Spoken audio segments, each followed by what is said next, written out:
Hi everyone. I wanted to make this video today talking about myself.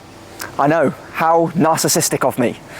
But it just kind of struck me today that despite spending a lot of time in uncertainty and stress and, worrying how things are going to work out, I am actually leading the kind of life that I know that a lot of people out there aspire to.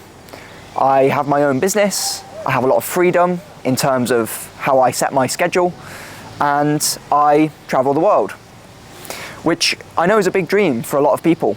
I know when I was first thinking of starting a business, this was one of the biggest motivators for me, was to have the freedom to be able to work from anywhere and live wherever I wanted, and be able to set my own schedule and not be beholden to anybody else. So I wanted to talk a little bit about the character traits that I think I've developed that have helped me get to this point, and then also just reflect a little bit on my journey and some of the struggles that I've gone through, and hopefully share whatever small nuggets of wisdom I've managed to glean along the way.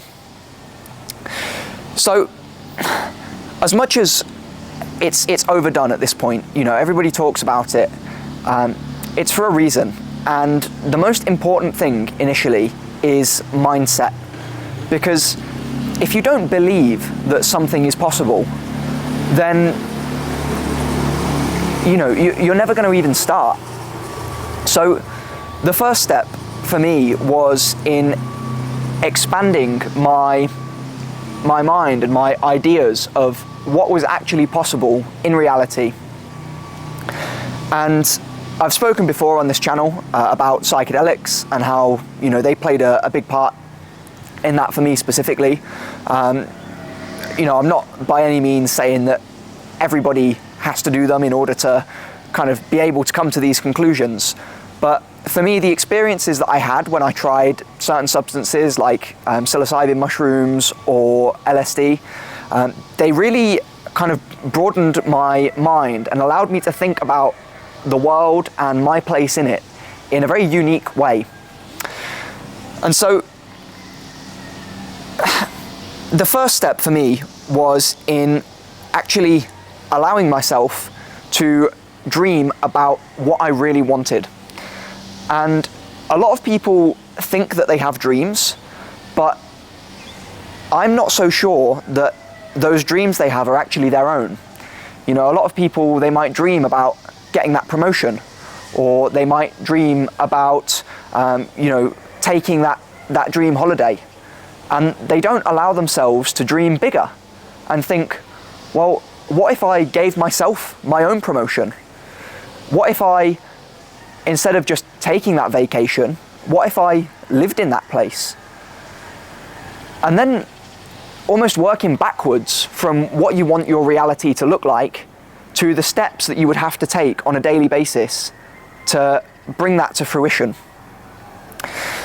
And so for me, once I realized that, okay, I actually don't like following instructions from people. I'm really bad at it.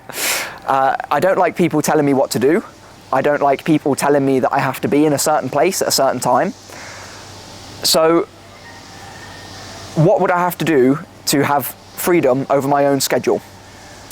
Well, I would have to be self-employed in some way. Okay, so there's challenge number one. And then I would also like to be able to live wherever I wanted, and to be able to travel as I worked and see new places. So I knew that the work that I would have to do would have to be online in some way. Okay, so there's challenge number two. And you have to be willing to embrace those challenges as well, and not be intimidated or scared by them. And I knew that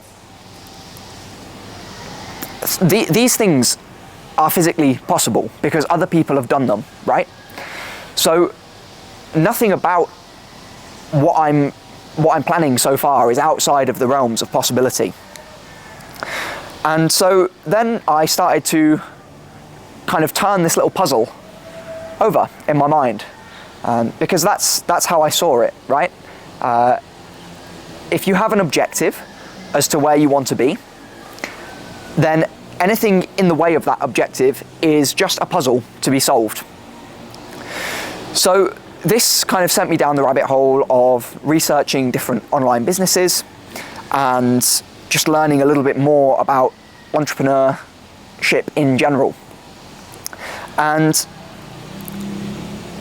very soon into that whole process, I ended up buying a course online on how to start an AI agency.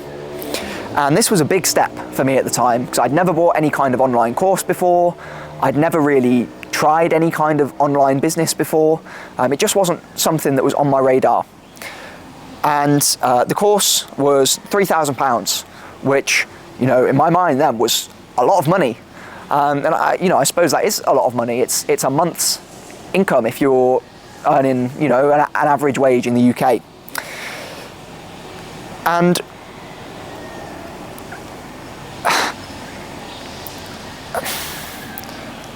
me spending that money was really important, I think, because I was so stubborn that I knew that I was getting my money's worth out of that course and that I was going to make that £3,000 back some way, by hook or by crook. I was not losing that money. So maybe that's just me being a bit of a tight arse, I don't know. But that was a big motivating factor. And, you know, something I'm personally struggling with at the moment is the ethics of charging money for your knowledge and wisdom. Because I feel like at this point I have enough knowledge about business and, you know, how to build and scale businesses to a respectable figure each month that I probably could put together and sell a course of my own. But I've never really wanted to do that because for me, you know, I want to help people, and it doesn't feel right to charge people for sharing knowledge when it's something that I actually enjoy doing. But you know, that's probably my own personal hang-ups around money. This is like a whole different rabbit hole. I actually made a video that was, you know, like 30 minutes long talking about this a couple days ago, and there was just no audio at all. It was just me sitting here with my mouth moving and nothing coming out, which you might say is happening now if you're a bastard. But anyway, I don't want to get too sidetracked there. I want to try and keep this, you know, practical for you. So the next step in this kind of journey for me was in just making the decision that this is what was going to happen, and that my goal was to be self-employed and make my own money. And at that stage, when I was first starting the business, I didn't care if it was only £500 a month. You know, I lived in a motorhome at the time. I lived in a van. My living expenses were next to nothing.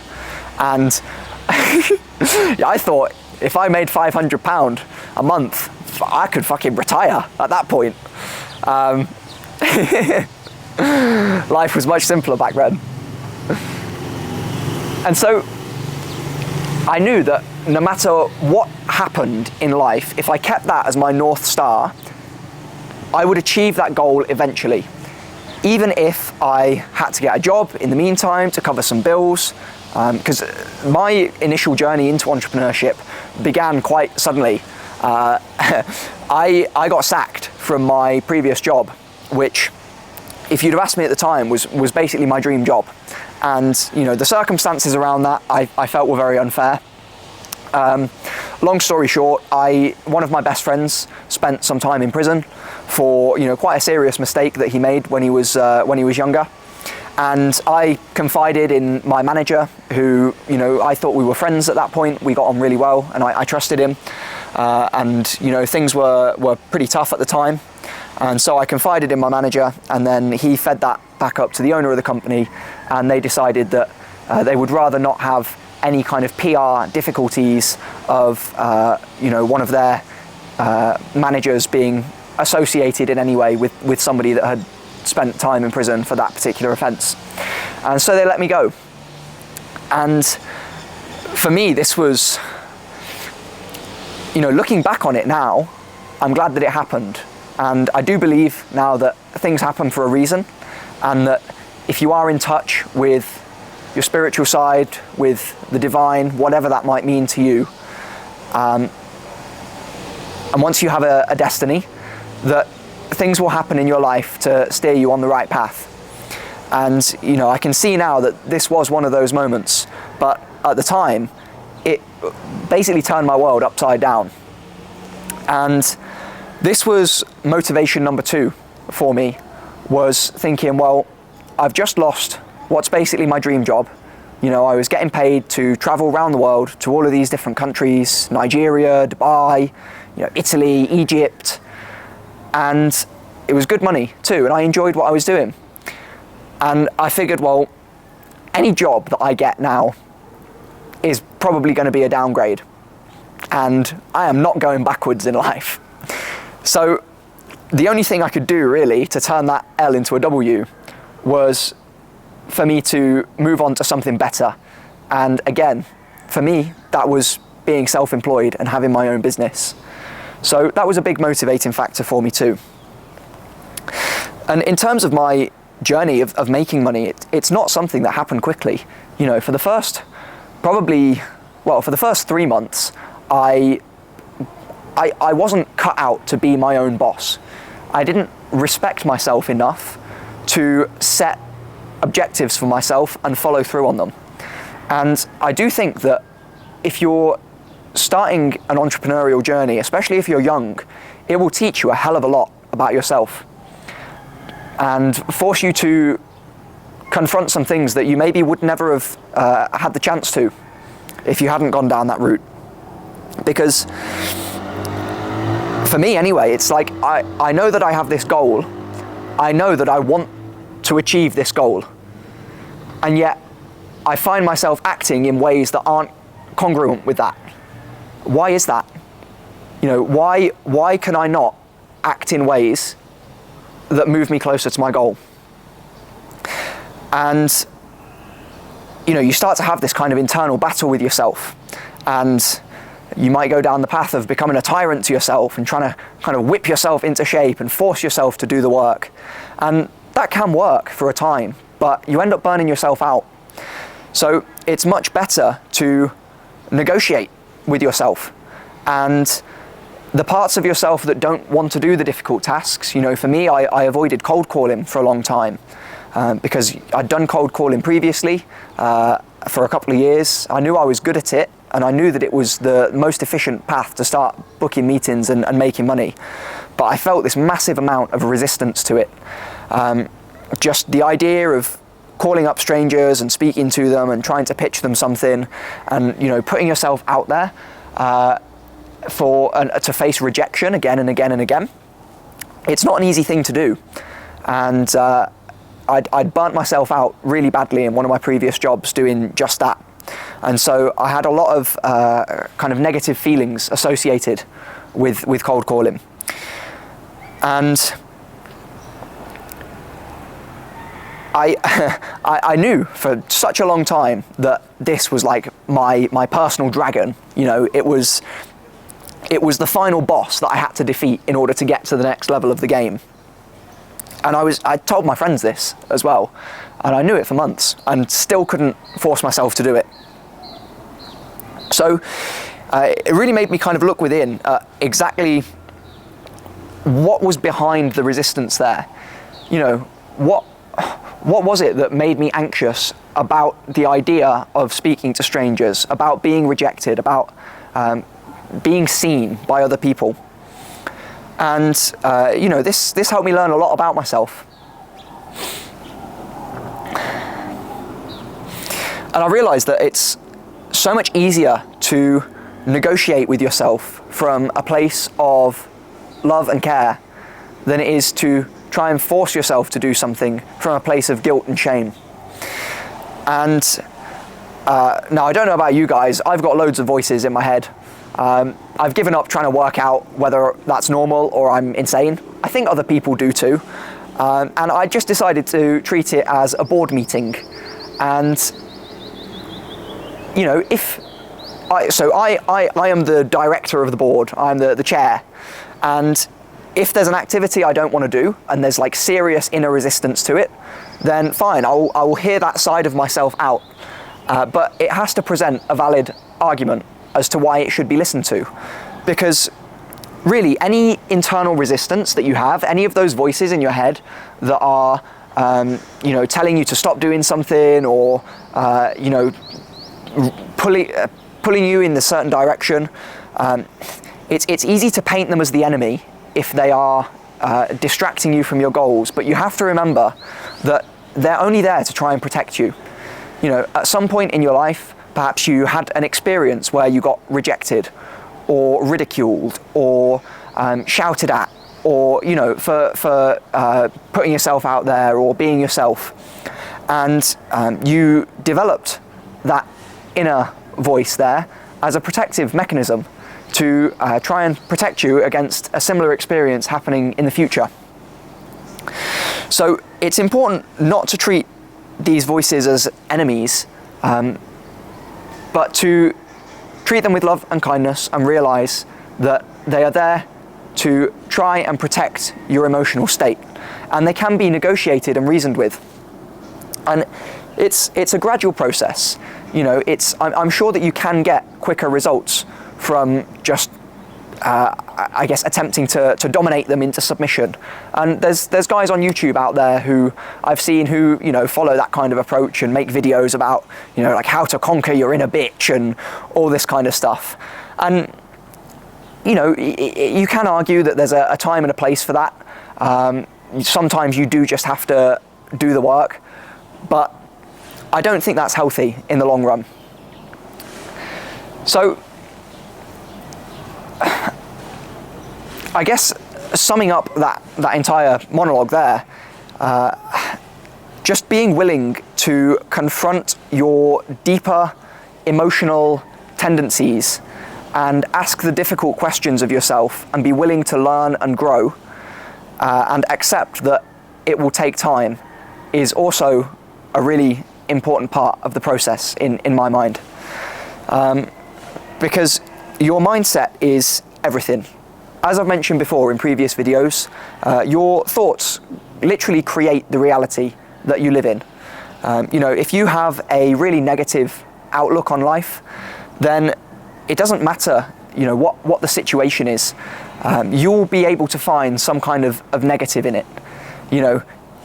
Somebody could donate £1 million to charity, and if you've just got that negative, critical mindset, you'll be thinking, oh, well, why did they donate it to that charity? They'll probably scam it off you or something like that. So the more you can kind of reframe your thinking to have a positive outlook on life, and instead of looking for drawbacks, you instead look for opportunities, the more aware you will be of the opportunities as they present themselves to you. And there was a really interesting study done actually, where people who had positive mindsets versus negative mindsets were given some kind of newspaper article and told that if they found a certain specific phrase in the article, then they would win $100 or something like that. And on the very first page, there was something like, this is the phrase, you don't have to read anymore, you've won the $100, stop here. And all of the people who had that kind of positive, optimistic outlook on life, they saw that and, found it, and they won the $100. And people who had the negative outlook on life, they skipped right over that, and they were hunting through this newspaper, and even though the opportunity was there exactly the same as it was for the positive-minded people as the negative-minded people, the more closed mindset people, they didn't find it.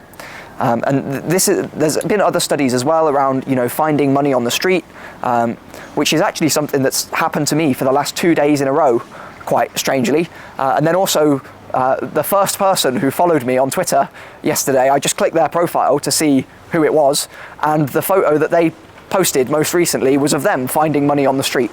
So I've taken that as a sign from the universe to mean that I shouldn't stress about where the money's coming from, because if you live in alignment, it will just kind of come to you. But that's a side tangent.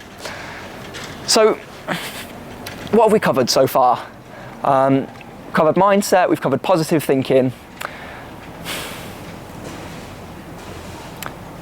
Yeah, going back to what I said earlier about how you just have to decide that this is what's happening, and that everything that you do in life now serves this objective. Because your focus and your attention is probably the most valuable resource that you own. You know, why do you think that there are billion-pound companies out there, like Meta, like Google, who literally monetize your attention? So you've got to guard it very, very carefully and be discerning in where you choose to put it. Because if you have a goal and you are single-minded about pursuing it, and you have just decided that it will happen, by hook or by crook, you're going to make it happen, and then you take small actions every single day towards that goal. It's not about doing everything straight away, just 1% better every day. Then you will get there. You honestly will get there. And, you know, a few months after I first started the business, when I wasn't, you know, disciplined enough, I didn't respect myself enough to actually keep my commitments and do the daily actions that I'd set for myself, I ran out of money and I did have to get another job. I worked part-time at Morrison's for a bit, and then, I worked part-time at McDonald's for a bit, and then ended up moving to Morrison's, you know, stacking the bread aisle. And I still did it in the knowledge that it was serving my higher goal. I didn't see it as a step backwards. I just saw it as something that was happening in order to provide me with the runway that I needed to achieve my goal. And it also gave me even more motivation than before, because, you know, there's nothing like, as a grown man, going to take a shit and then coming back down and having your manager tell you that she's been timing you and that it's just not good enough, Stephen. That's just not acceptable. So, Kirsten, if you're watching this, up yours. So mature. So yeah, I realized, like, I don't want to live like this. I don't want people timing me, taking a shit and telling me that it's not good enough. Jog on, you know. I want the freedom to set my own schedule. And so that just deepened my resolve even more. And there came a point where I was getting a bit too comfortable at Morrison's. You know, it was very easy work. As I say, I was living in a motorhome at the time, so my monthly expenses were next to nothing. And I was just working part-time hours and then basically doing whatever I wanted. You know, traveling around, finding cool places to park up at, smoking quite a lot of weed, no regrets. And yeah, it was a great time in my life. I was honestly very happy, and I think that it was a very important process for me to go through of realizing that I could be happy with very little. And it made the objective that I had seem a little bit less daunting, because I knew that I didn't need to make loads of money. I just needed to make like a couple of grand a month. And I could be happy with that. And even now, you know, now that I'm making a lot more than that, like 10, 15 grand a month, I still don't really spend that much of it on myself, because I don't really need to. And honestly, I think there comes a point where if you're spending excessive amounts of money on yourself, it becomes difficult to morally justify. But that's more my kind of personal philosophy and ethics. So I'll maybe talk about that in another video. What else was important to me in starting my own business? Honestly, just pure delusion. Just delusional levels of self-belief. Now, this,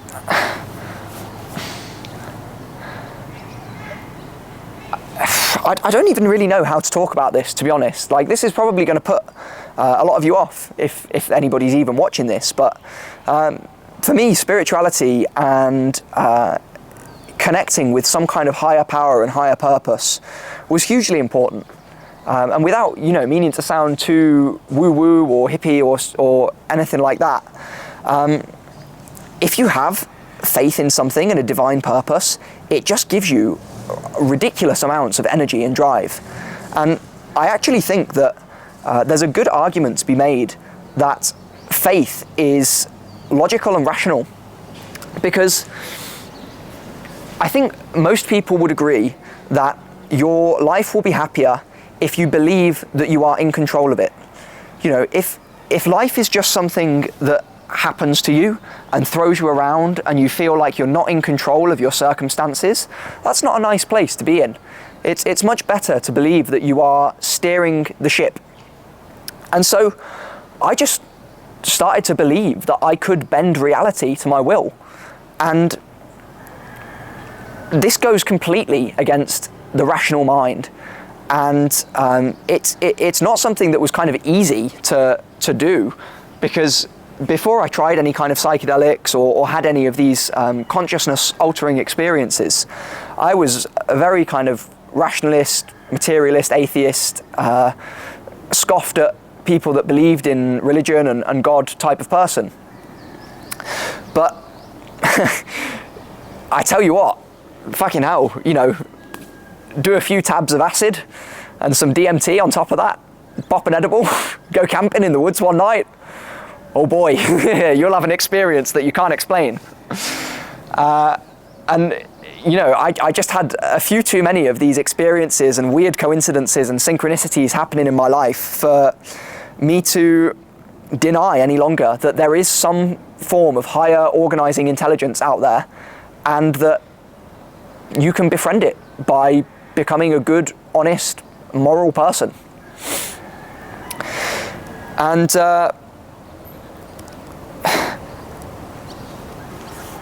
in my mind, my higher purpose is to earn enough money to escape the matrix, as cliche as that sounds, and bring my friends and loved ones with me.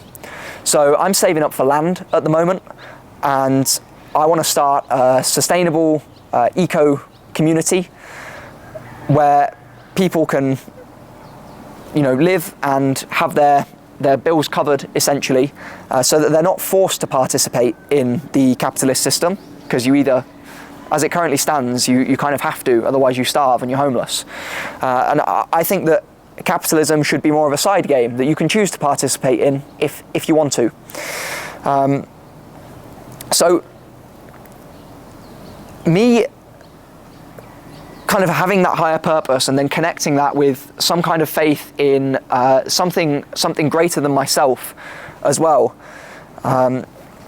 gave me a lot of energy and focus that I was doing the right thing. And I still do believe that I am doing the right thing. And again, whether this is delusion or not, I don't think that it matters, because I can confidently say at this point that the benefits to my life of believing in something, even if it's not true, are undeniable. And so I think that a big part of wisdom is in embracing paradoxical thinking.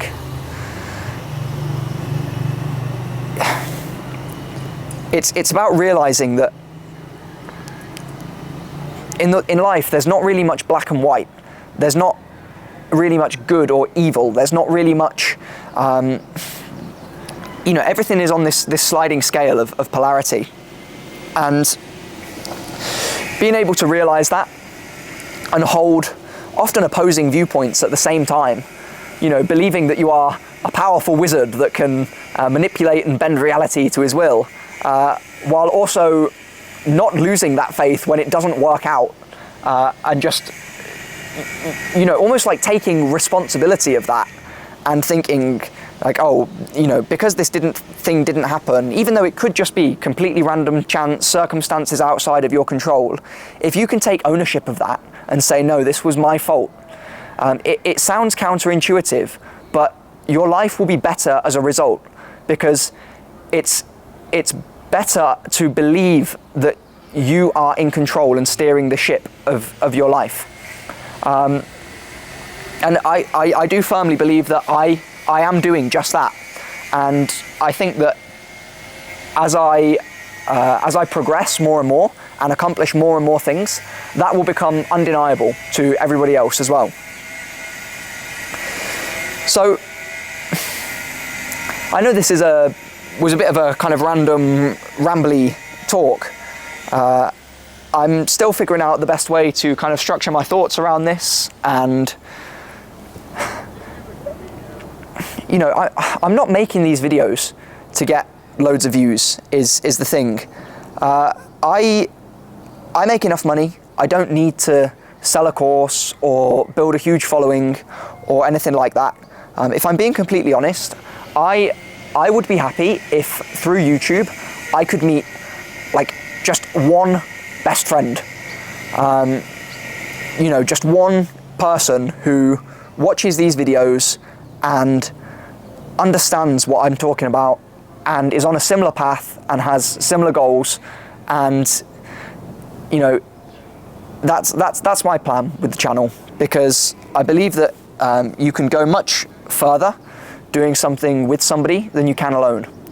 So yeah, I mean, if that sounds like you, then I don't know, drop me a message or something and we can talk. I would be interested, because I think for you to have found this channel at this stage and to have watched a video like this to this point, you know, there's unless you've fallen asleep. You could have just fallen asleep. I don't know. Hello now. If you're just now waking up from your nap, hello. Anyway, that's all for now. I'm sure I'll make more videos like this in the future. Peace. And on handstand progress as well. See if we're getting any better. No, one more.